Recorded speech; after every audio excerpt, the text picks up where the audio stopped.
You're listening to Dirty Feet, a podcast from No More Radio. Vous écoutez le podcast Dirty Feet sur les ondes de No More Radio. Hosted by Animé par Allison Burns JD Papillon et Stéphanie Morin-Robert. Stay tuned. We're gonna move you.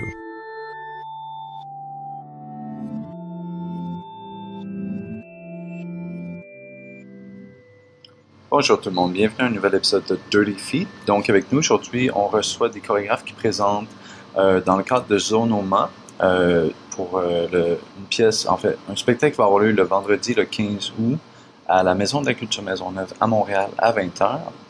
Donc tout d'abord, on va recevoir le collectif Collision Collective. Avec nous, enfin, on a Vanessa Beaupré, Marilyn Daou et Lauriane Langis qui viennent de nous parler de Être à l'AC. Et par la suite, on va avoir Anne-Fleur de Rochambeau qui vient nous parler de Fluide. Donc, on va commencer avec Collision Collective. Donc, bonjour les filles, comment vous allez aujourd'hui? Bonjour. Ça va bien, bonjour. C'est beau. On aime toujours ça. Hein? Donc, Collision Collective, en fait, ça fait environ 1 an et demi que vous existez. On vous connaît aussi beaucoup en tant qu'interprète, chacune d'entre vous. Donc, est-ce que vous pouvez me parler un petit peu de vos parcours individuels à chaque avant qu'on parle du collectif? Oui, bien, moi c'est Marilyn. En fait, j'ai étudié à l'UQAM, j'ai fait le bac en interprétation de la danse. J'ai fini en 2011, puis depuis j'ai dansé pour des chorégraphes émergents comme Delphine Véronneau, Liliane Moussa, avec qui on a fait le festival Danse Albordé au Chili. Puis par la suite j'ai comme dansé pour Manon Olimi, qui est une chorégraphe pour laquelle je danse beaucoup. Et on a parti le collectif ensemble l'an dernier.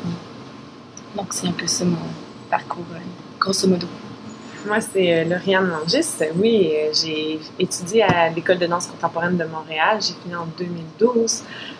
Ensuite, j'ai travaillé différents projets avec Sacha Ivanoshko. Je me suis intéressée aux arts martiaux, surtout indiens.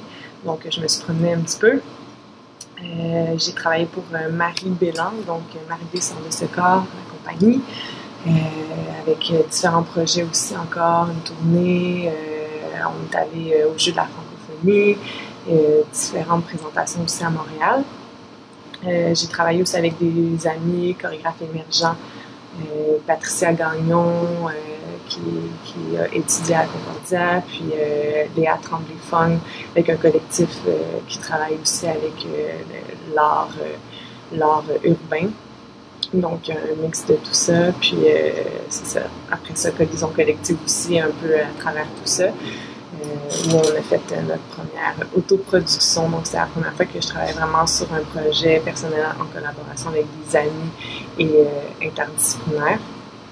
Et c'est ça, là, ça continue, projet avec Louis-Élian Martin, un autre collaborateur, mais on travaille sur un solo en ce moment, puis avec Lucie Grégoire aussi. Donc, différents petits trucs un peu partout, inspirants, et c'est ça. Mais Collision Collective, c'est plus comme un bébé, moi, en ce moment. Voilà. Oui, moi, c'est Vanessa Beaupré. En fait, j'ai fait l'école de danse contemporaine avec Lauriane, donc on a toutes les deux terminé en 2012. Depuis la sortie de l'école, en fait, j'ai beaucoup concentré mes énergies sur Collision Collective, tout ce qui est administration, on me bourse et voilà. J'ai fait quelques petits projets avec Liliane Moussa. J'ai aussi dansé pour Marcio Silveira. Et c'est pas mal ça, des petits projets comme ça. Parfait, merci. Collision Collective, en fait, bon, vous l'avez mentionné un peu, c'est votre bébé, c'est un projet que vous avez commencé un peu à travers vos carrières respectives. Comment est-ce que c'est né, en fait? Qu'est-ce qui vous a motivé à faire ce projet-là, à la base? En fait, on sait tous qu'à nos sorties d'école, c'est plus difficile de démontrer qui on est à des chorégraphes et aussi savoir qui on est, dans le sens qu'à l'école, on se fait diriger une formation qui nous décrit beaucoup, puis à un certain moment, je parle beaucoup pour moi, je pense que les autres aussi. Ouais, quand même. On aime chercher notre signature, on aime chercher aussi notre vraie façon de bouger, puis de savoir vers quoi on veut se diriger. Fait que moi, j'ai vraiment pris Collision Collective comme une lancée artistique, dans le sens quel genre d'artiste que je veux être. Fait que pour trouver tout ça, il faut quand même des structures. Fait que c'est à ce moment-là que j'ai approché Lauriane, puis je voulais travailler aussi avec une troisième personne pour encore mélanger un peu plus. Fait que c'est là qu'elle m'a conseillé Marilyn Daou, que je connaissais pas avant. Elle connaissait une amie d'enfance. Et ça a été un coup de foudre. Puis ensuite, on a eu une grande envie de travailler avec d'autres disciplines artistiques, d'où vient Pierre-Louis Dagenet-Savard, qui est un ami aussi d'Oriane, qui lui est en cinéma, à l'IDM, maintenant à la maîtrise. Puis lui, il voulait aussi explorer la discipline de la danse, qu'il connaissait versus Lauriane. Fait que c'était vraiment une lancée de chacun, on veut se découvrir parmi un projet qui est plus interdisciplinaire.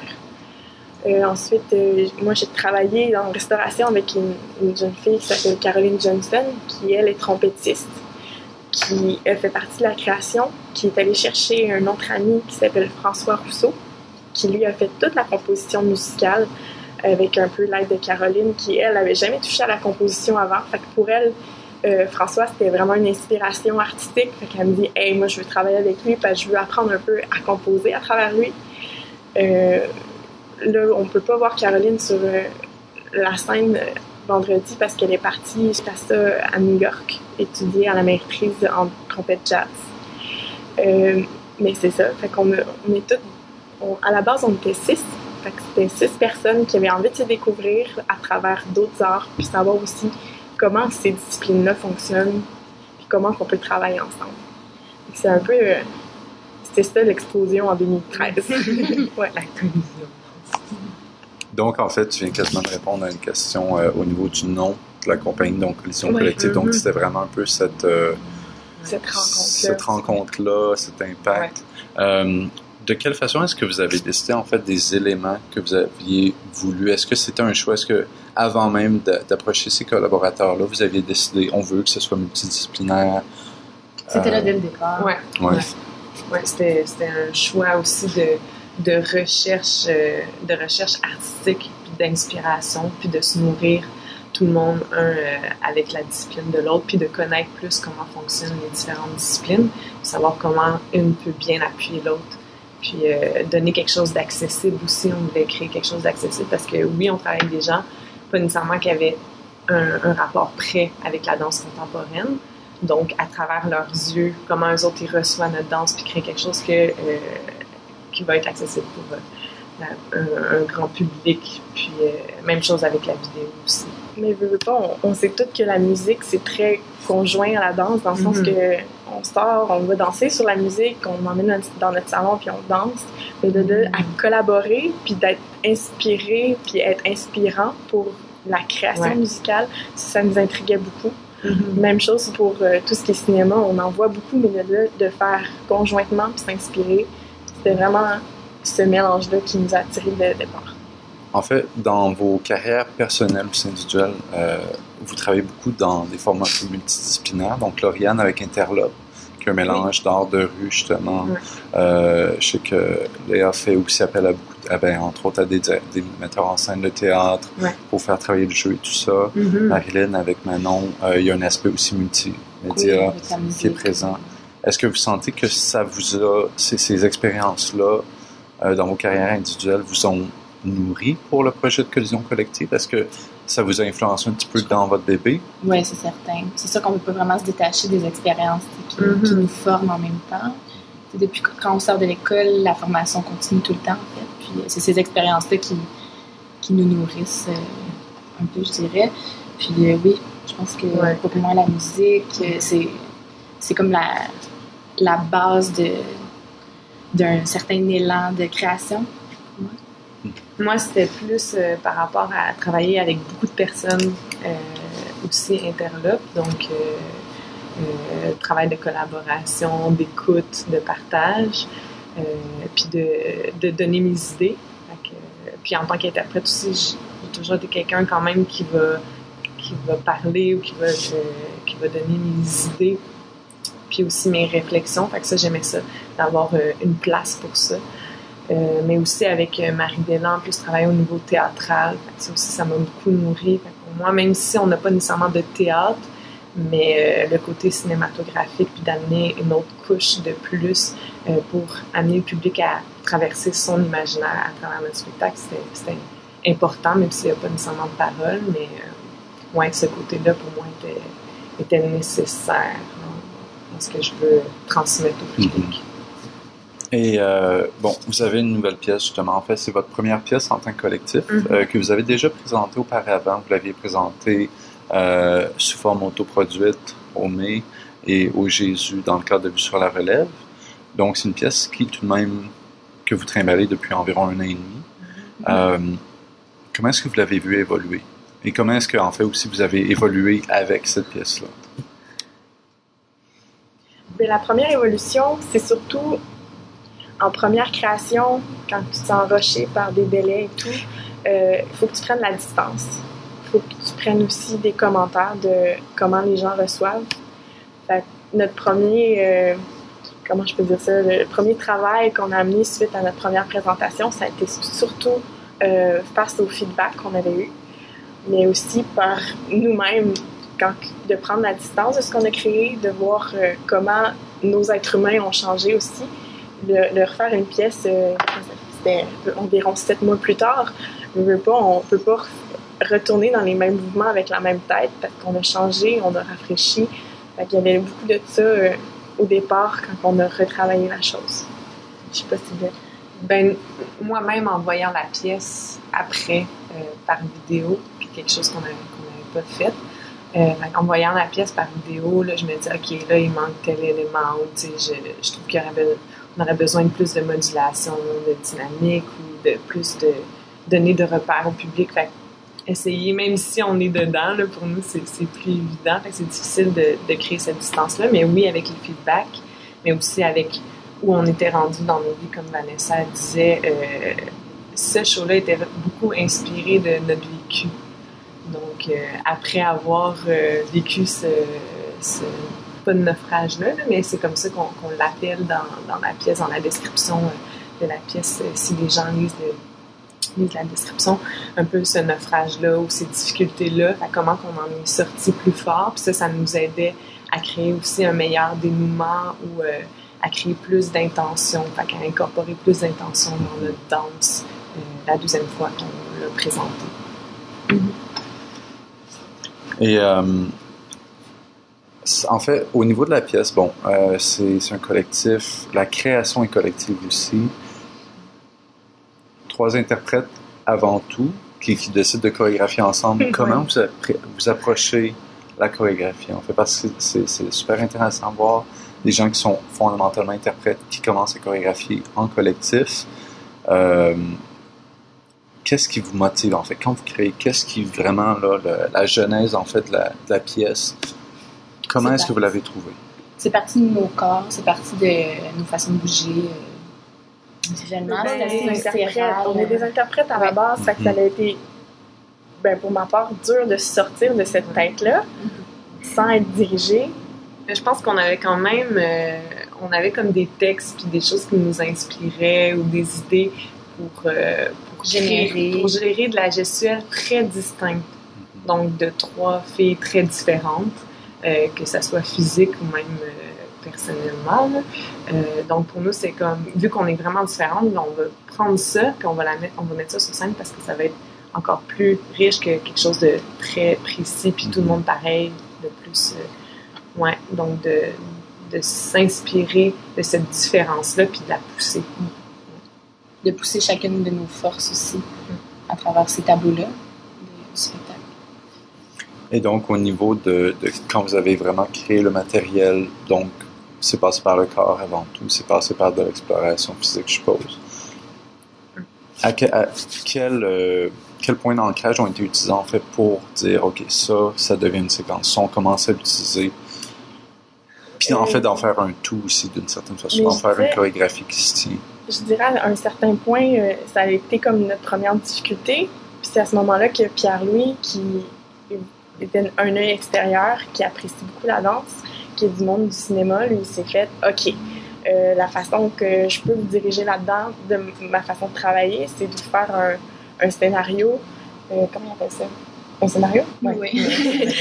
Un espèce de scénario, il a pris de la distance de ce qu'on vivait, il a vraiment parlé avec chacun de nous, il a fait genre, OK, toi, ton tableau, moi, je vois ça comme ça, j'imagine ça versus qu'est-ce que tu me dis, la gestuelle que tu as créée.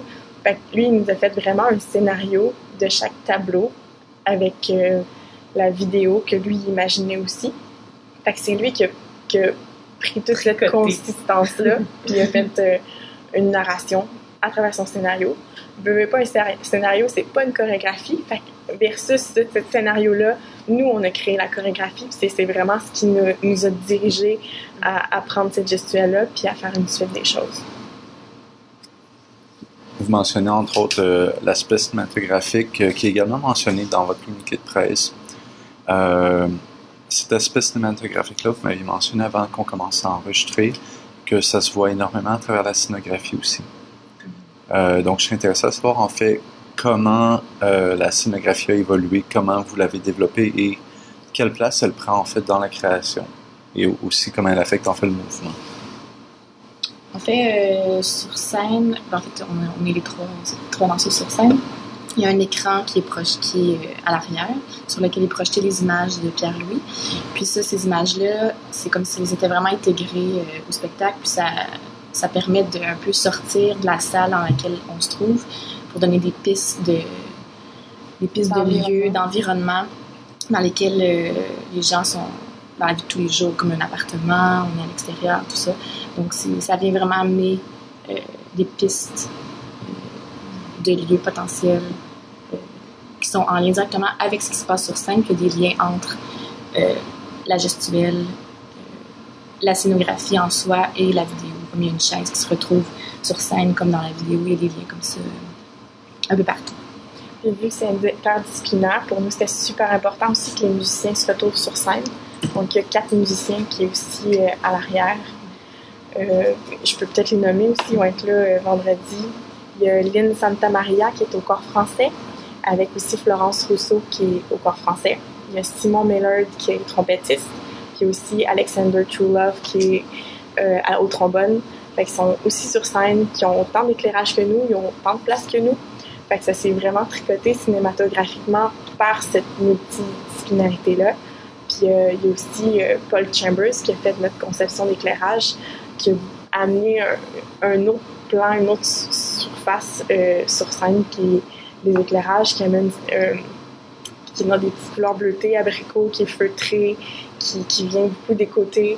Puis il y a beaucoup les éclairages qui ont amené notre cinématographie-là sur scène, avec le travail aussi avec l'écran. Ça a été aussi une difficulté de amener des éclairages, puis aussi de jouer avec l'écran, de voir ce qui se passe sur scène en même temps qu'un écran. Fait que Paul Chambers nous a beaucoup dirigé là-dedans dans la scénographie sur scène. Et au niveau des éclairages, en fait, parce qu'on parlait de la pièce, comment ça va évoluer à partir du mouvement, surtout on n'a pas vraiment parlé du concept de la pièce, en fait, les thèmes que vous recherchiez. Est-ce que vous avez senti des thèmes ressortir à travers les choix d'éclairage qui ont été faits?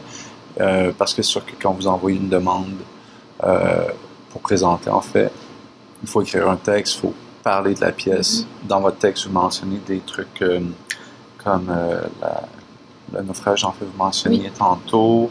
Vous mentionnez les tableaux également. C'est un peu le naufrage de 3 femmes qui est divisé en 3 tableaux. Et ces 3 femmes-là vivent une espèce de bataille personnelle qui est complètement différente pour chacune d'entre nous. Puis, j'ai pas trop à en dire parce que je veux que les gens viennent nous voir. Est-ce qu'il y a un peu un élément justement de finir le programme de danse, en fait, se retrouver dans le milieu professionnel qui est exploré dans ce naufrage-là? Est-ce que c'est plus au niveau de la vie personnelle? C'est plutôt au niveau de la vie personnelle, je dirais, oui. Ouais. Par rapport à nos relations, par rapport à ce que l'on est, qui l'on est dans la société, tout ça. On veut...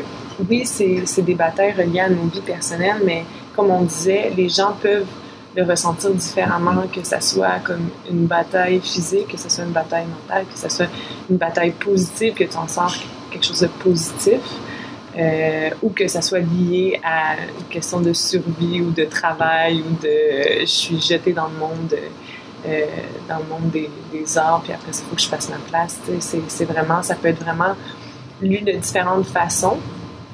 quand même, la vidéo vient apporter quelque chose de plus concret, peut-être plus relationnel. Là. Au niveau de la danse, ça reste quand même très ouvert là-dessus. Mais on s'est inspiré de choses plus personnelles. Être alassé, pourquoi, finalement? Être alassé pour en fait dire que ces femmes-là cherchent à s'ancrer, cherchent à trouver des racines, à prendre racine dans la vie, dans leur vie personnelle. Donc, parfois, quand on se bataille un peu, on n'est pas, comme on dit, groundé, ou c'est comme ça. On cherche à se lasser, à s'ancrer pour ensuite atteindre autre chose. C'est comme une recherche de stabilité, en fait. Puis être alassé, c'est on a tendance à vouloir s'attacher à quelque chose, que ce soit après nous-mêmes. Dans le meilleur des mondes, on s'accroche après nous-mêmes. Mais des fois, on peut aussi se lasser après des objets, des personnes. Puis c'est vraiment comme être alassé, qui a un besoin de s'attacher. Il y a aussi le rapport à être à enlacer aussi. Donc, pas nécessairement, on voulait jouer avec les mots aussi à travers ça. Là. Pas nécessairement écrire comme être à enlacer, mais qui va se lasser à quelque chose ou à un destin ou à ça. Ça peut se voir de différentes façons, mais c'est pas mal ça. Donc, ça serait présenté ce vendredi 15 août 2014 à Montréal, à la Maison de la Culture Maisonneuve, dans le cadre de Zone Normand. Est-ce que vous avez d'autres projets avec Collision Collective qui s'en viennent dans le futur? Est-ce que vous aimeriez en parler? Oui, bien en fait, on a été très chanceux.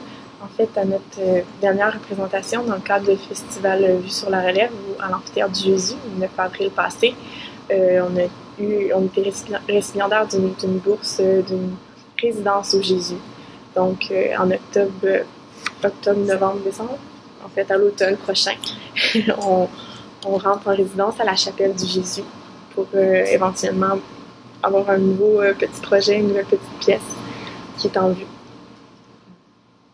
Donc, une toute nouvelle création. Oui. Ouais, oui.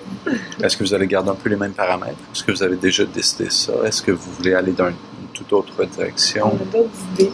On a des nouvelles idées. L'interdisciplinarité, pour nous, est encore essentielle, vu que c'est pas toujours facile de travailler avec toujours les mêmes collaborateurs. Fait que les compositeurs et musiciens sont tous à New York maintenant. Fait que s'il y a de la musique, ça va être une nouvelle personne. On a beaucoup en tête de travailler avec une femme qui est dans les lettres. Elle écrit des poèmes, elle a étudié beaucoup en cinématographie aussi. Fait qu'on va sûrement collaborer avec cette femme-là. Mais la structure, elle reste encore à découvrir. Ouais. C'est pour ça que vous avez une résidence. C'est pour ça la résidence, oui. On remercie énormément Jésus. C'est un très beau cadeau. Donc, juste pour rappeler, là on parle du futur, mais pour retourner à ce qui s'en vient très très bientôt pour tout le monde, ça va être le vendredi le 15 août à la Maison de la Culture Maisonneuve. Les billets sont 15 $. Est-ce que vous savez s'il va y en rester à la porte pour ceux qui n'ont pas déjà acheté leurs billets? Il y en a à la porte. Je sais aussi qu'on peut les acheter, les réserver sur le site internet de Zone Normand. Sinon, on peut aussi nous contacter, via Facebook. On a une page Facebook de Collision Collective. Si vous nous écrivez via cette page de Collision Collective, on peut facilement vous en réserver puis les mettre à votre nom à la porte aussi. Parfait. Donc, avec nous, on avait aujourd'hui Vanessa Beaupré, Marlène Daou et Lauriane Langis qui venaient nous parler de Être alassé de Collision Collective. Donc, merci beaucoup d'être venu avec nous aujourd'hui. Merci beaucoup de nous avoir reçus. Donc, on s'apprête à entendre un extrait sonore de François Rousseau, qui est le compositeur d'Être alassé par la compagnie Collision Collective.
Donc, avec nous maintenant, on a Anne-Flore de Rochambeau qui vient nous présenter Fluide, qui va faire partie en fait du même spectacle avec Être à l'AC de Collision collective. Donc, Anne-Flore de Rochambeau, en fait, pour plusieurs d'entre vous, vous l'avez peut-être déjà vu dans le Festival Bouge d'ici. Elle a présenté également au Festival Fringe. Cette pièce-là, Fluide, en fait, elle l'avait présentée justement dans le cadre du Fringe de Montréal l'an dernier. Et maintenant, elle revient nous présenter cette pièce-là avec 4 interprètes, incluant elle-même. Donc, bonjour Anne-Flore, comment ça va aujourd'hui? Ça va bien, merci. Donc, parlons en fait de toi. C'est sûr que pour les gens qui connaissent ce festival, comme je disais, ils ont eu la chance de te voir un peu, mais pour les gens qui n'auraient pas vu de tes créations, en fait, toi, ça fait 2 ans maintenant que tu as gradué, non, 1 an que tu as gradué de... 2 ans. 2 ans? Oui, en 2012, j'ai De gradué l'UQAM. de l'UQAM, effectivement, en bac en interprétation en danse. Moi, je viens de France, de la région parisienne, où j'ai commencé ma formation là-bas. Ensuite, je suis allée faire un petit tour à New York, dans l'école de Martha Graham, donc vraiment plus la danse moderne, oui, très académique. Et ensuite, c'est ça, je suis venue un peu plus m'ouvrir à la danse contemporaine ici à Montréal, puis ça me plaît beaucoup. Donc c'est ça, j'ai commencé à la suite de mon bac à commencer mes propres projets, à chercher un petit peu comment moi je pouvais générer de la gestuelle, qu'est-ce qui m'intéressait d'explorer, c'était quoi mes premières sources d'inspiration. Donc c'est comme ça qu'est né le projet au Fringe, donc en 2013. Puis là, le projet a évolué, les sources d'inspiration, ma démarche se précise. Et voilà, donc j'arrive maintenant avec Fluide, la dernière version. Et donc, suite à avoir fait le bac en interprétation, c'est à ce moment, en fait, c'était pendant ton bac que tu as commencé à créer dans le cadre de Passerelle?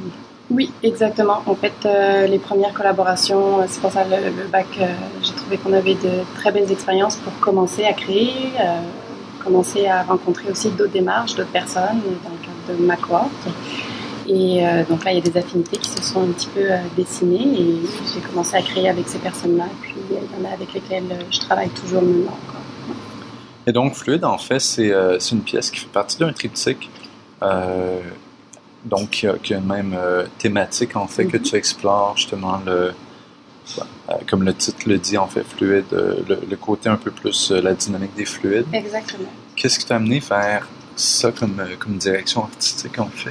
Alors, donc avec le projet que j'ai présenté au Fringe, c'est vraiment ça en fait qui a démarré un peu mon processus. Au départ, c'est arrivé assez intuitivement, ça s'inspirait un peu du sentiment d'égarement qu'on peut ressentir en tant qu'individu dans notre société aujourd'hui, en fonction du milieu dans lequel on vit, des gens avec qui on est. Puis au fur et à mesure, je me suis rendu compte que c'est ça, je voulais aborder le sujet, mais d'un point de vue un peu plus précis, celui de la dynamique des fluides. Moi, j'ai aussi un petit passé en mathématiques, j'ai fait un bac en maths, donc j'ai un petit peu ce côté analytique puis mathématique qui teinte en fait ma démarche artistique. Et donc en fait, c'est ça, ce qui m'intéresse, c'est de considérer un peu l'individu comme toutes ces petites particules qui bougent ensemble, comment elles s'influencent les unes les autres en fonction de la vitesse, de la pression, toutes les dynamiques, les élans, ça crée les vagues. Donc le projet est vraiment inspiré de ça. Et effectivement, Fluide est le premier volet, donc ça s'inspire vraiment de textures liquides. Et puis j'ai un deuxième volet qui va être présenté en septembre, qui s'appelle O2, et là ça s'inspire beaucoup plus des fluides gazeux. Donc voilà, l'image de l'atome de dioxygène, justement, on va chercher plus la qualité expansive et compressive du corps, d'autres dynamiques un petit peu différentes. Oui, c'est ça. Au niveau de la pièce, bon, je l'avais vue lors du Festival Fringe. Ces 4 interprètes, à ce moment-là, en plus, c'était d'un espace même très restreint, donc au Conservatoire d'art dramatique et de musique. Une des choses qui m'avait vraiment marqué dans la pièce, en fait, c'était au niveau de la construction. Et c'est intéressant de t'entendre dire que tu as cette démarche-là un peu mathématique parce que la construction de l'espace, des interprètes dans l'espace, était très complexe, j'avais trouvé. Surtout d'un petit espace comme ça m'avait vraiment frappé. Est-ce que, en fait, tu as vraiment ces éléments-là qui t'inspirent dans la création, justement, de créer des déplacements complexes dans l'espace? C'était très, très précis également. Il y avait beaucoup de chances que les interprètes, en fait, se frappent C'est des mouvements vraiment très rapides, souvent très très continus également, avec justement beaucoup, ça coulait beaucoup. Comment est-ce que tu approches cette création-là en fait? Parce que pour moi, voir ça en tant que quelqu'un qui chorégraphie aussi des fois, ça m'avait vraiment mis un peu bouche bée, d'une certaine façon. Comment tu approches ce travail-là? Donc, ta démarche, en fait. J'aimerais en entendre un peu parler. Je pense que je compose avec deux éléments. J'aime beaucoup les mouvements qui partent de l'élan. Donc, on utilise vraiment le poids du corps.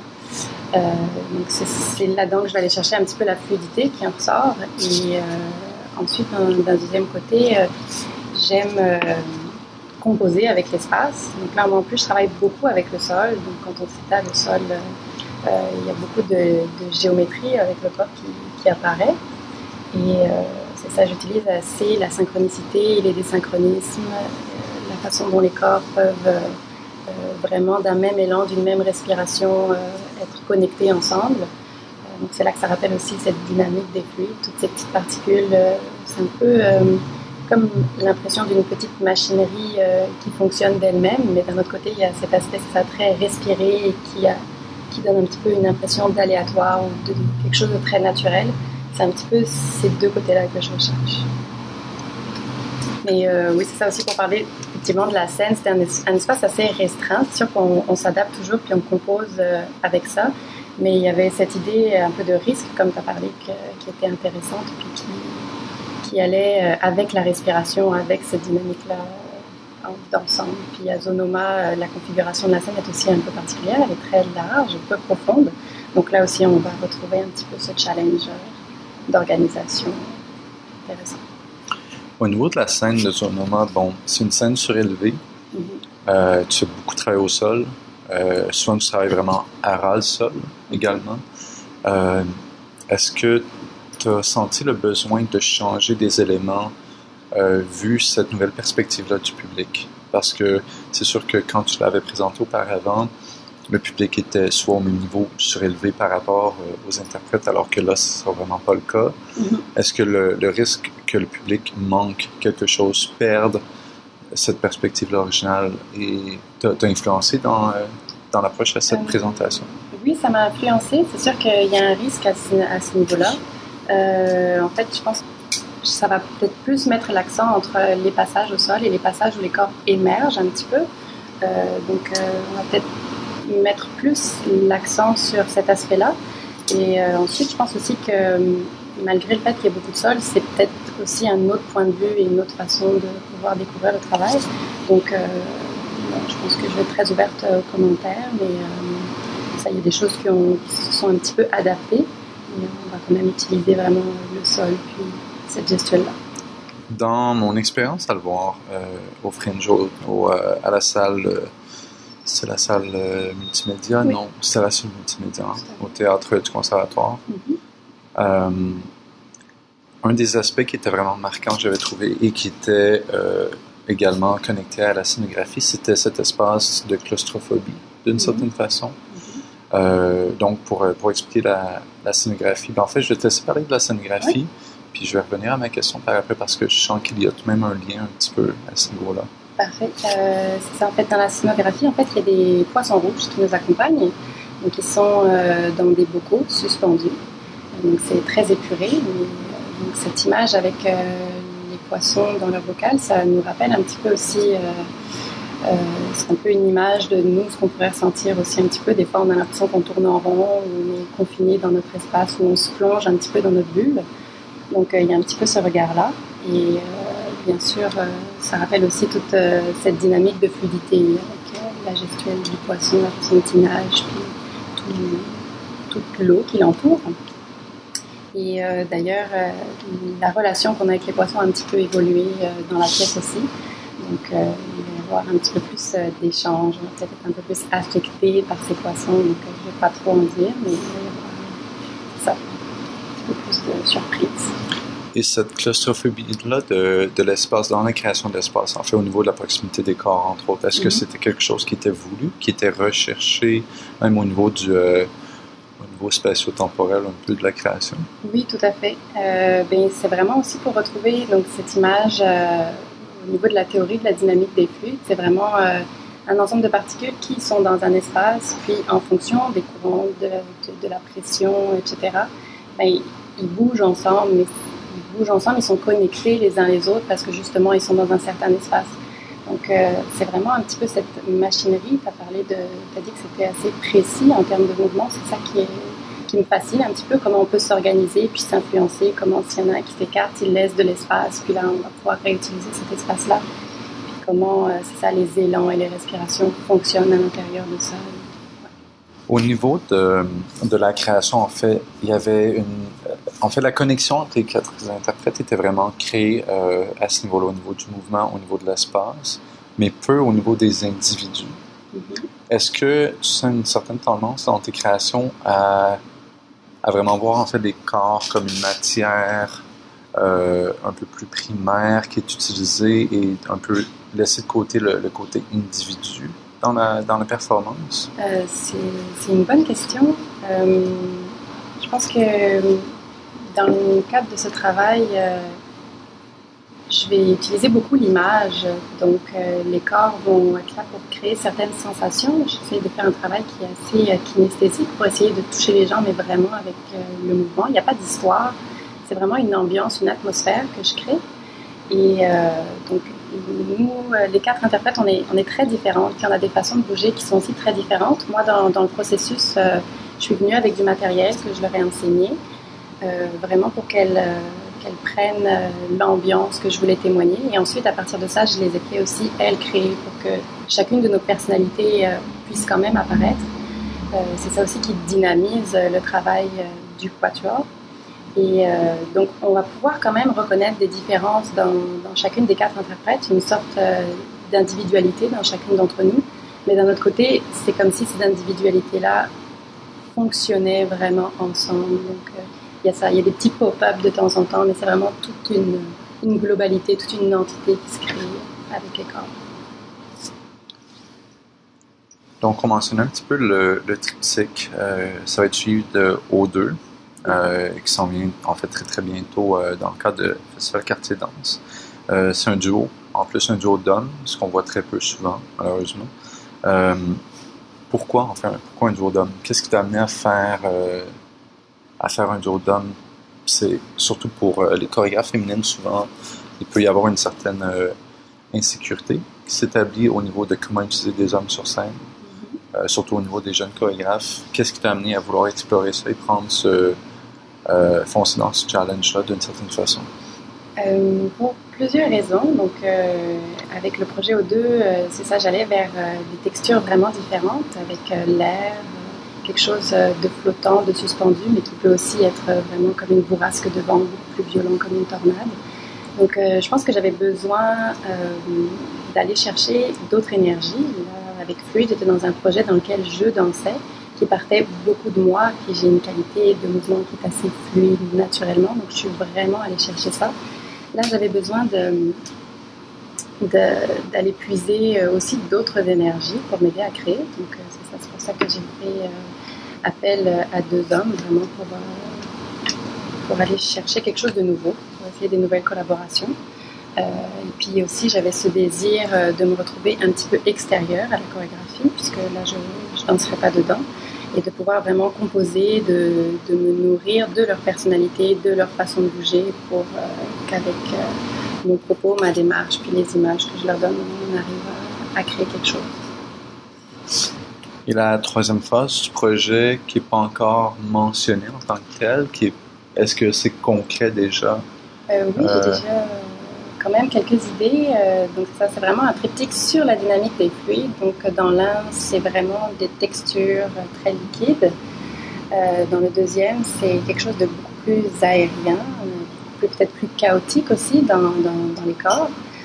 Pour le troisième, j'irais vers quelque chose de vraiment plus visqueux, de tenace. Je vais travailler avec des corps cette fois-ci qui seraient peut-être plus proches. Travailler dans quelque chose de plus élastique. Je suis vraiment dans des textures, c'est ça, pour créer des atmosphères, puis une certaine sensibilité avec ce corps-là. Donc ce serait sûrement avec ça, peut-être sûrement avec les mêmes interprètes qui sont aussi intéressés à continuer notre collaboration. Donc les interprètes des deux premières. Voilà, c'est ça, ce serait un mélange petit peu des deux pour aller chercher ça un petit peu, une élasticité, quelque chose de plus lourd peut-être aussi. Et tu as également un autre projet en fait qui s'en vient le lendemain, c'est ça Oui, exactement. Le lendemain, donc de Zonoma, je m'en vais à Sorel-Tracy pour le festival FAST, qui est un festival d'art émergent avec de la musique, du théâtre, un peu de performance aussi. Donc là, moi, je vais présenter une pièce qui s'appelle Alt Shift, que j'ai créée avec Liliane Moussa. Donc je vais aller l'interpréter avec Marine Rixon. Là, c'est une pièce vraiment différente, vraiment en dehors du triptyque. C'est vraiment une collaboration que j'ai entreprise avec Liliane. Et ça va être à l'extérieur, dans l'espace public. Donc là, on va vraiment plus jouer avec le public. C'est toute une autre dynamique. Et donc, juste pour retourner à Fluide, en fait, tu as un concepteur sonore qui...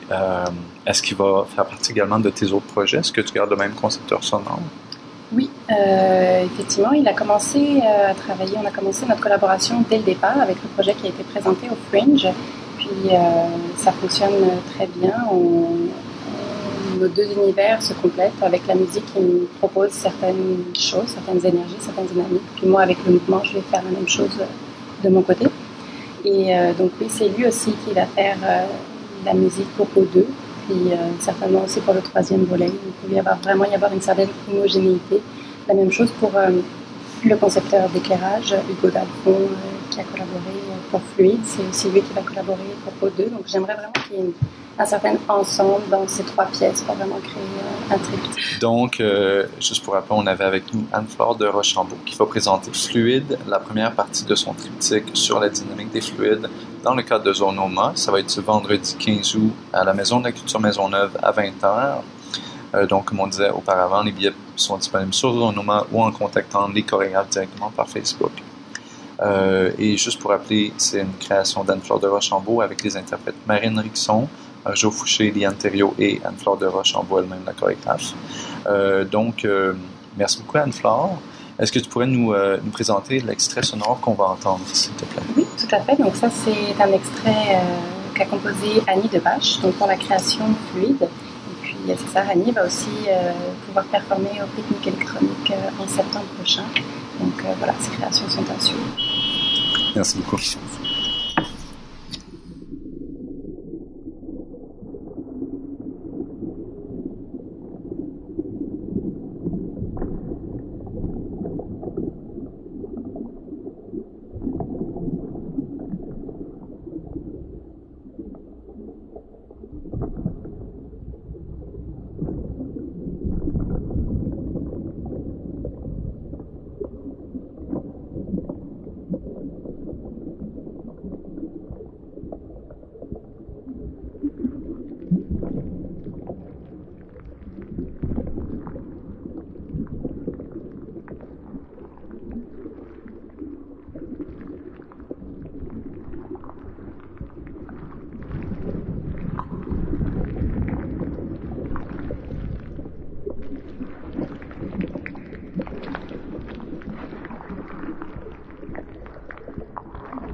Dirty Feet is recorded every week at the Montreal Improv Theatre. Check them out at montrealimprov.com. Dirty Feet est produit et animé par Produced and hosted by Allison Burns JD Papillon et Stéphanie Moret-Robert. You can find out more about our show at nomoreradio.com, follow us on Twitter at Dirty Feet, and find us on Facebook at Dirty Feet Podcast. Vous pouvez écouter tous nos épisodes sur notre site web ou vous pouvez vous abonner également sur iTunes à notre podcast. Listen to past episodes on website or subscribe to the podcast on iTunes. While you're there, be sure to give us a rating and or leave a comment to help us spread the word. Tune in next week for a whole new show.